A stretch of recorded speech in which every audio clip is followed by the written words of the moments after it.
Our journey begins with a 6-hour flight from Minneapolis to Reykjavik, Iceland. About 1 hour before landing, we flew over Greenland. It is always a treat for us when we fly this route because it gives us a good view of the coastal mountains and glaciers. Most of Greenland is covered by a giant flat ice sheet, but the mountains along the coast can get as high as 12,000 feet above sea level.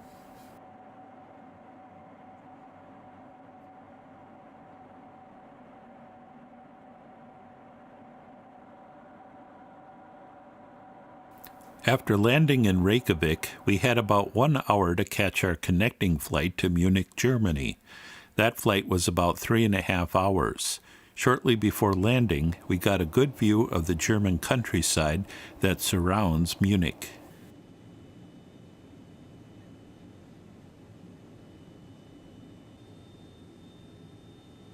After picking up our luggage, we took a taxi to our hotel in the old part of downtown Munich, which is within walking distance of many historical sites.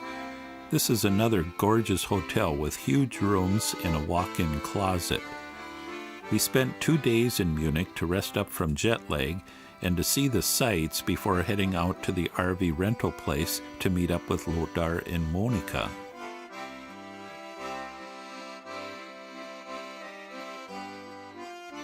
Munich was heavily bombed during World War II, destroying nearly 90% of the buildings in the historic center.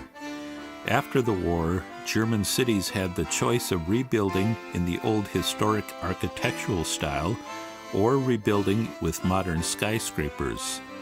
Frankfurt chose to go modern. Munich chose to rebuild its historic structures.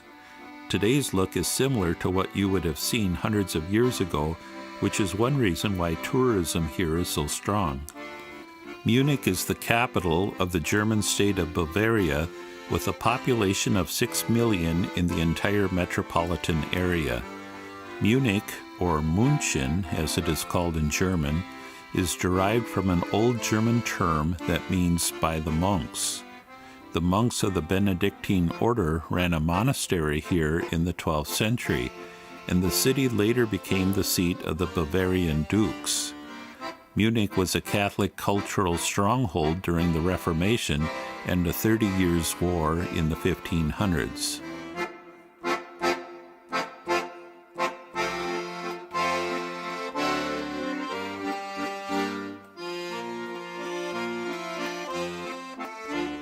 Once again, Sue was obsessed with taking manhole cover pictures while we walked around looking at the sights.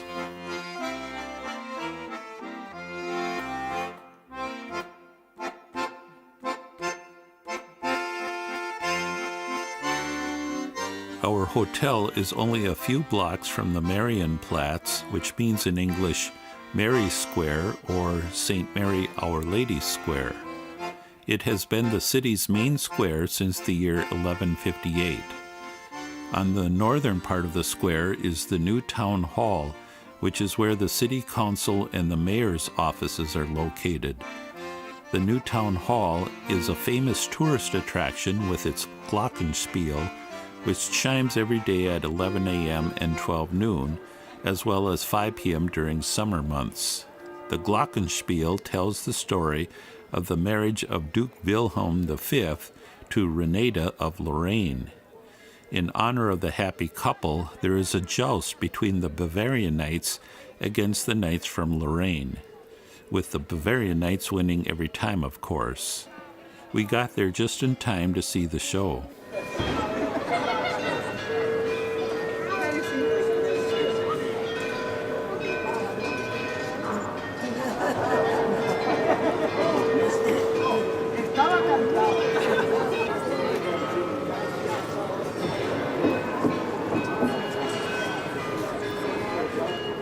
After the show, we found a rickshaw tour that took us to a number of points of interest in the city.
The tour took us to the English Garden, which is one of the largest city parks in the world and is based on English landscape architecture.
For dinner, we had pizza at a nearby restaurant and then walked over to the famous Hofbräuhaus, which is a beer hall originally built in 1589 by Bavarian Duke Maximilian I. Bavaria is famous for its beer and its Oktoberfest celebration. You can get a sense and a taste of that celebration year-round here at the Hofbräuhaus.